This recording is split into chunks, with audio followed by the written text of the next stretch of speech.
भारत का इतिहास वीरता और बलिदान की कहानियों से भरा पड़ा है।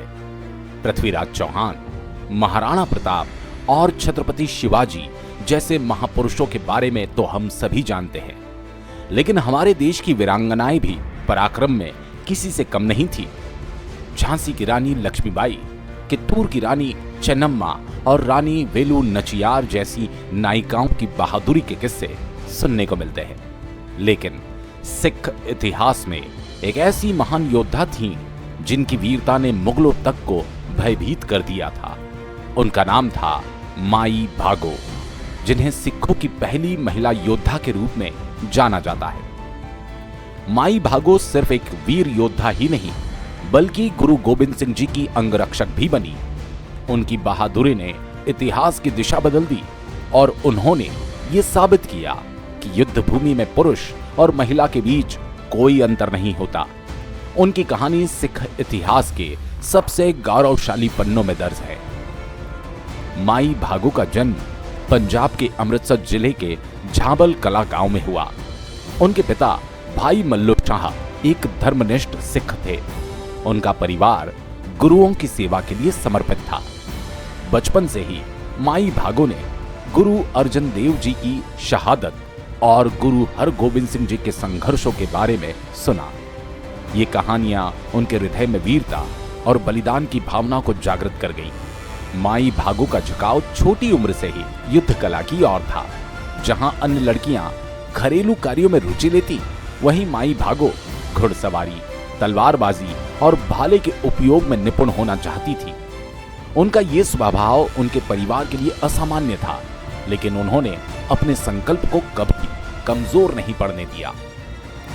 1699 में जब गुरु गोबिंद सिंह जी ने खालसा पंथ की स्थापना की, तब माई भागो को एहसास हुआ कि यह उनके जीवन का उद्देश्य है। उन्होंने गुरु जी की सेना में शामिल होने की इच्छा जताई, लेकिन उनके पिता इसके लिए सहमत नहीं थे।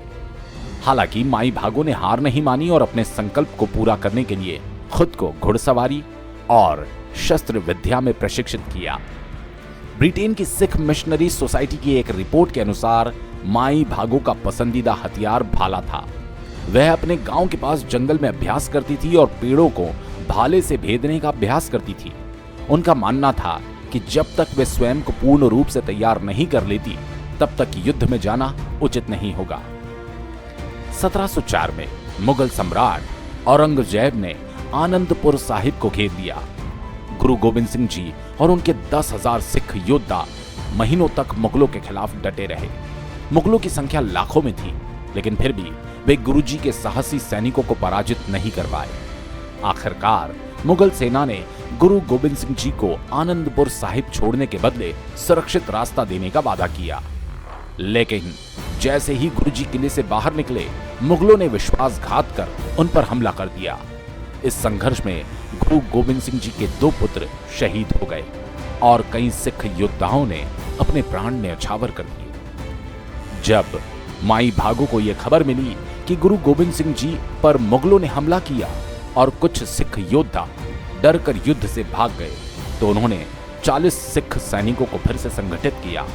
उन्होंने सिखों से कहा, गुरु गोबिंद सिंह जी ने हमारे लिए अपने परिवार का बलिदान दिया, क्या हम उनके लिए नहीं लड़ सकते? उनकी जोशीली बातों से प्रेरित होकर सभी 40 सिख योद्धा युद्ध के लिए तैयार हुए। 29 दिसंबर 1705 मुक्तसर झील के पास माई भागो और उनके योद्धाओं ने मुगलों की विशाल सेना को रोकने की योजना बनाई। जैसे ही मुगलों की सेना झील के पास पहुंची, माई भागो और उनके योद्धाओं ने विद्युत गति से हमला कर दिया। इतिहासकारों के अनुसार माई भागो ने अपनी बहादुरी और कुशल युद्ध कला से कई मुगलों को धराशायी कर दिया। उनके भाले के वार इतने तीव्र थे कि दुश्मनों को संभलने का मौका तक न मिला। गुरु गोबिंद सिंह जी इस युद्ध को एक टीले से देख रहे थे और अपने योद्धाओं की सहायता कर रहे थे। जब युद्ध समाप्त हुआ तो मुगल सेना हार मानकर भाग खड़ी हुई, लेकिन इस भीषण युद्ध में सिर्फ एक सिख योद्धा महान सिंह ही जीवित बचे। इस युद्ध के बाद गुरु गोबिंद सिंह जी ने माई भागो और उनके 40 शहीद साथियों को 40 मुक्ते अर्थात 40 मुक्त योद्धा की उपाधि दी। ये युद्ध सिख इतिहास का एक महत्वपूर्ण मोड़ साबित हुआ।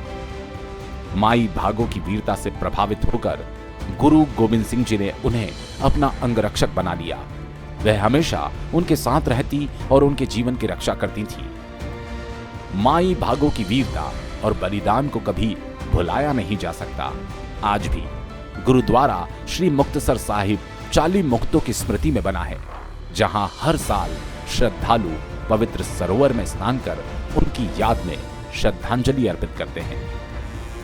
माई भागो की कहानी हमें यह सिखाती है कि साहस और समर्पण की कोई सीमा नहीं होती। न्याय और धर्म की रक्षा के लिए संघर्ष करना ही सच्ची वीरता है। महिलाएं भी किसी से कम नहीं, वे भी युद्ध भूमि में इतिहास रच सकती है। आज भी माई भागो का नाम बहादुरी और निडरता की मिसाल के रूप में लिया जाता है। उनका योगदान हमेशा हमारे दिलों में जीवित रहेगा। अगर आपको ये कहानी पसंद आई हो तो लाइक करें, कमेंट करें और चैनल को सब्सक्राइब करना ना भूलें।